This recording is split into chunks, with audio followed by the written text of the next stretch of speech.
Hey friend, it's very good to see you. Welcome back. And today I want to talk about this game, Viking, Battle for Asgard. This is a 2008 game published by Sega and developed by Creative Assembly, which I think is pretty cool. Creative Assembly's made a handful of games that I like and or obsess over. I loved the original Total War. And when medieval Total War 2 came out, man, I cannot install that game on a computer because I will get addicted to it. I will play it for 14 hours a day. And it won't be until I've realized I've ruined my entire life that I've finally uninstalled it and moved on. I've multiple times gone through in different starting factions and so on, and taken over the entire European, whatever. I don't even know why I'm on a tangent about Total War 2. This video is not about Total War 2, it's about Viking, Battle for Asgard. Creative Assembly, they also made a game in a similar vein to this, which is a hack and slash called Spartan Total Warrior, which I really enjoyed on the PlayStation 2. And then also Creative Assembly more recently had made Alien Isolation. So, I mean, when you think about the company, I think it's very cool how many different creative leads they have in terms of just their ability to develop various genres and styles of games, though of course the Total War series is their bread and butter, right?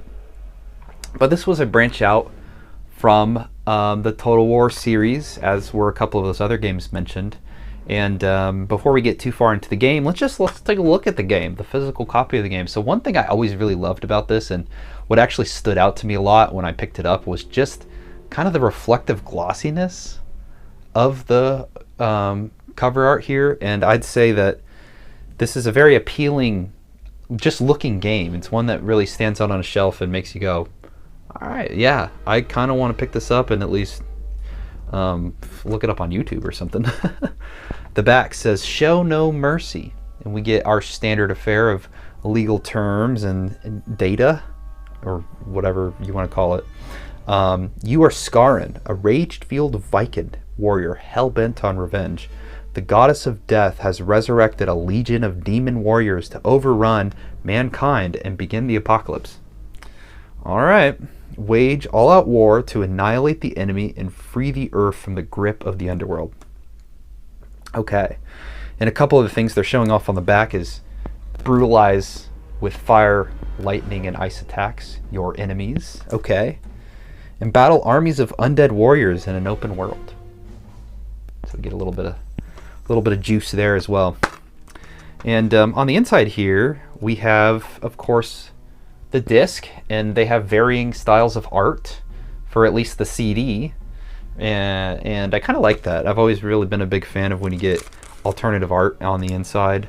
I noticed in here too, I have a receipt, I guess, from when I purchased the game from GameStop. So let's see. I bought this game. The print's a little illegible. I bought it for $15 at GameStop. I want to see when I bought it exactly. Bear with me here.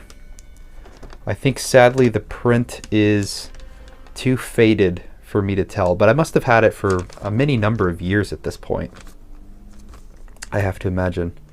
But nonetheless, let's also take a look at the manual as well. So here we got the manual, and on the inside of the manual is grayscale controls. Whoa, oh, man, glad they told me about the controls. You do get a little bit of backstory on just what the game's overall about. I'll summarize that a little bit later. It tells you how to read the HUD, what an ancient artifact is, and I love this. Ancient artifacts, just cash bags. Cash bags, okay. That sounds very ancient. Just a bag of cash lying around. Then there's also some little character bios as well. Just little snippets there. And there's an ad on the back for this game, The Club, which I've never played. But I remember when it came out, I was at least a little intrigued to gotta see what it's all about. But I guess I never got around to that. Alrighty, let's put the game up on the shelf and let's talk about it a little bit. So I recently played through Viking Battle for Asgard, And you know, well, let's start at the top. Let's talk a little bit about the story. So in this game, the Norse gods, as is typical, they're fighting again. Them fighting boys and girls. They're out there and they're fighting. And unfortunately, Midgard has now been drawn into the violence, and that realm is at war as well. And so, you know, a big driver for the story is that Hel, one of the Norse gods, has been banished by Odin for defying his rules or whatever. And so Hel is like, all right, well, in that case, I'm going to release Fenrir and start Ragnarok and create an apocalyptic battle. And so Freya, who's, you know, not determined for that to happen, decides to choose Skarin, the character you play as the warrior to go forth and defeat Hel and Hel's minions and stop Hel from releasing Fenrir. And that's about it. You get all of that kind of up front at the beginning of the game, and then the rest of the game is you traveling across 3 islands and taking over enemy fortresses to stop Hel. But that is the whole story. And the interesting part of the game was a little bit the ending. I mean, I kind of liked the ending in the game. I won't ruin it for you because I'm sure you're really super eager to go out and play this game next after this video. But yeah, I mean, that's the whole story. And I don't think the game was meant to have a depth of story to it. It's primarily designed as a branch away from Creative Assembly's usual fodder and kind of get out in an open world and explore around, something very common for games of this era. But it doesn't really deliver a story. And so, you know, that is lacking, I have to say, just from an objective sense as somebody playing through the game. I would have wanted to see a little more narrative, just in an overall sense. But that doesn't mean the gameplay gets held back. In some occasions, the gameplay itself can just shine out any of those other justifications for playing and enjoying a game. So let's talk a little bit about the gameplay then. The gameplay is pretty basic overall, I would say. This is a third-person game, kind of styled, again, in an open-world fashion, and it's a button masher. So you'll spend a lot of the time, you know, attack, attack, block, attack, and so on. And there's a couple other things you can do. You can imbue your weapons with magic, you know, lightning, fire, ice that will cause extra damage or hurt specific enemies more. And there's also some special attacks, some like area of attacks and things like that that you can unleash after you've built up a little currency bar that allows you to use these special attacks. But that's about it. I mean, that's really the crux of the game as far as you as the player controlling Skarin. And mechanically, all of these things feel, I have to say, pretty clunky. You know, everything has a very weighty animation to it, and the battling and traversal as a result just feels particularly heavy. I think it would be like if you imagined playing Dark Souls in like a perma-fat roll style character where you've just maxed out your weight percentage and now you can like barely get around and you're basically like steam like diving to the ground when you do a roll and smacking into it. But that's just the whole game mechanically. It's kind of how it feels. So it being slow and clunky, you know, after you get used to that, it's not so bad.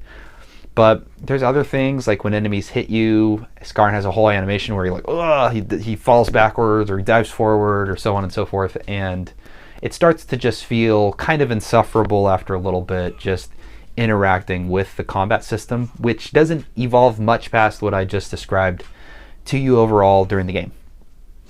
And so that's, again, mechanically how the game feels. The gameplay and kind of world design and mission design is really built on, there's these 3 islands. They have this big enemy fortress on the island, and Skarin needs to whittle down the enemy's reinforcements, build up his reinforcements, and lead a team into battle, essentially, to take over the fortress. And that's pretty much it. Each island, you know, you can kind of go wherever you want. There's little treasures to seek out, some side objectives, but the core objectives are basically you'll find enemy camps throughout the world, and they'll have imprisoned allies in them, and you need to go into these camps, and you need to kill the enemies, And there's some special types of enemies as well.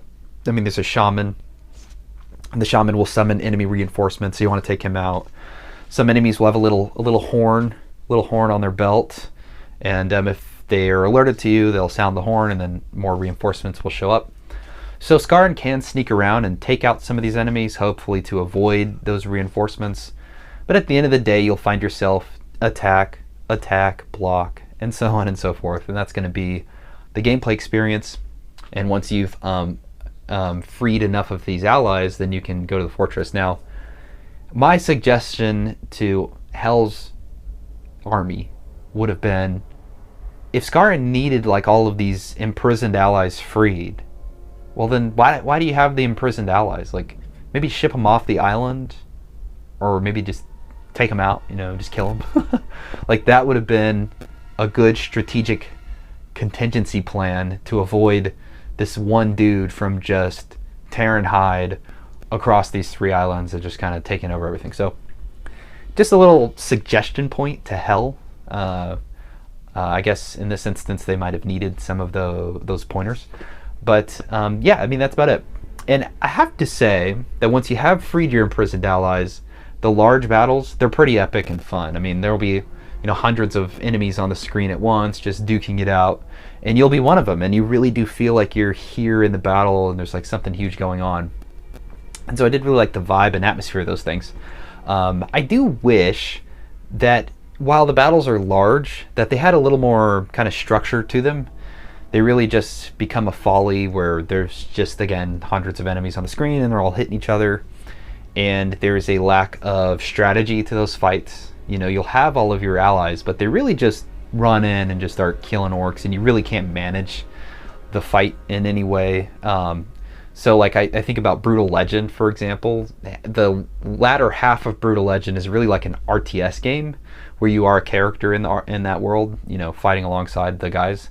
But it was nice that you could zoom out of the battle ongoing and you could direct your characters to certain objectives and do things. And I really feel like this game could have benefited from having something like that in it, just because of its style and so on and so forth. But of course that is missing here. And I mean, that's about it.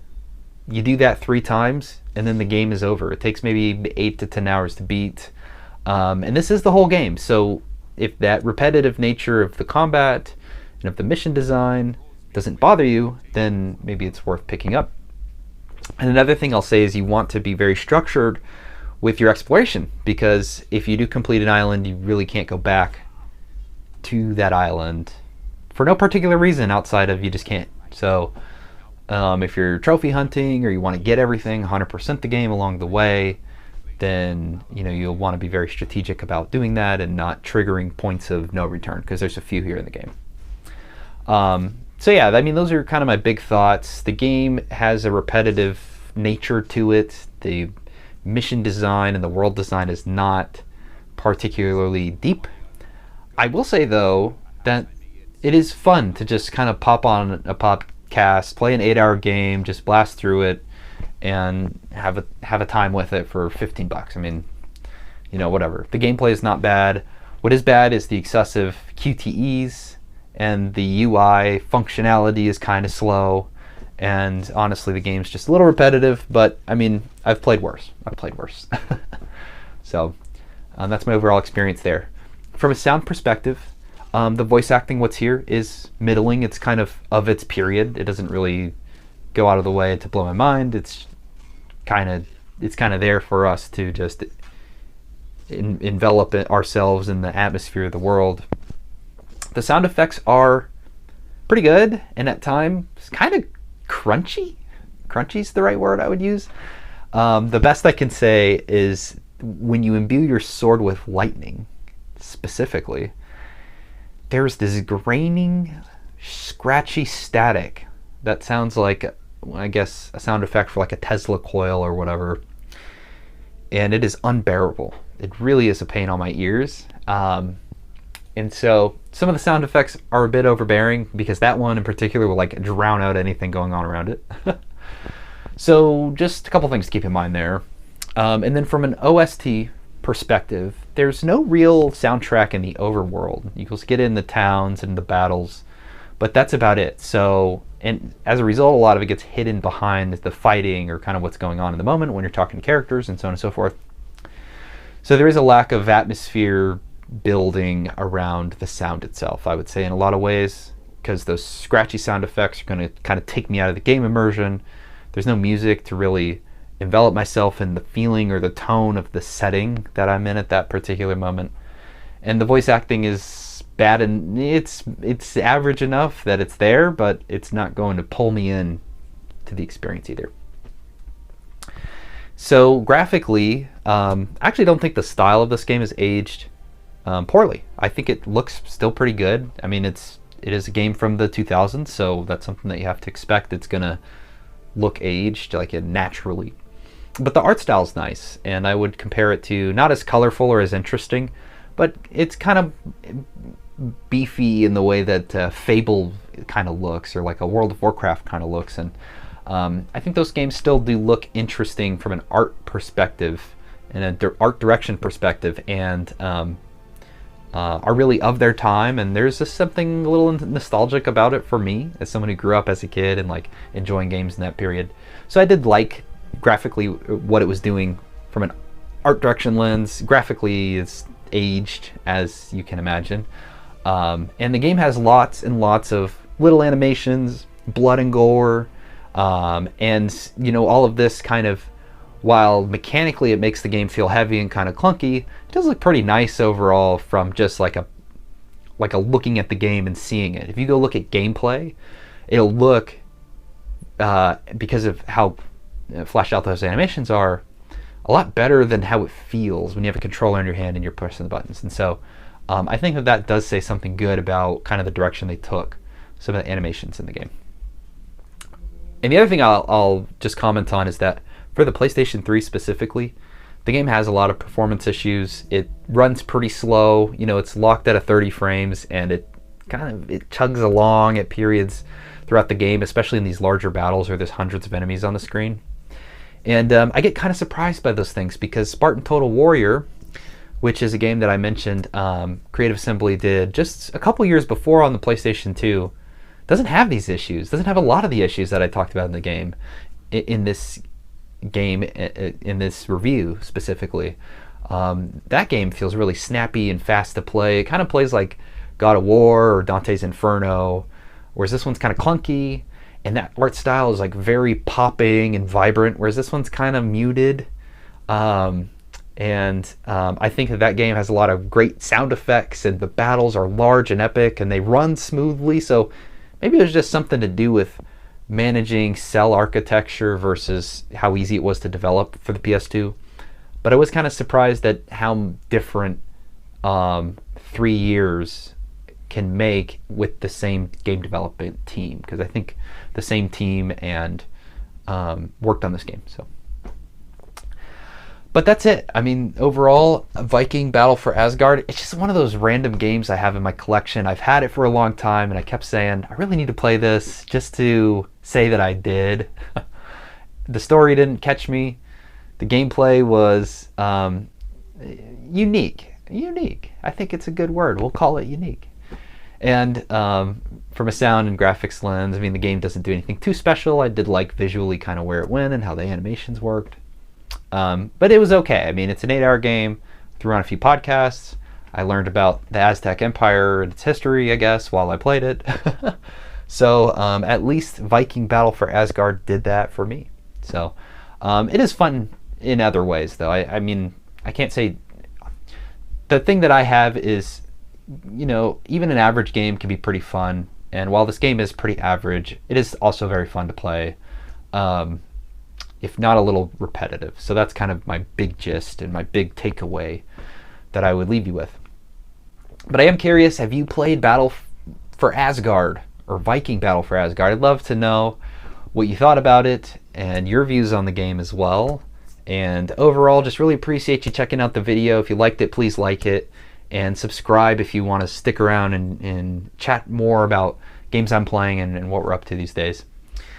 And until next weekend, I hope you stay well, stay healthy, and take care. I look forward to seeing you. All right, later.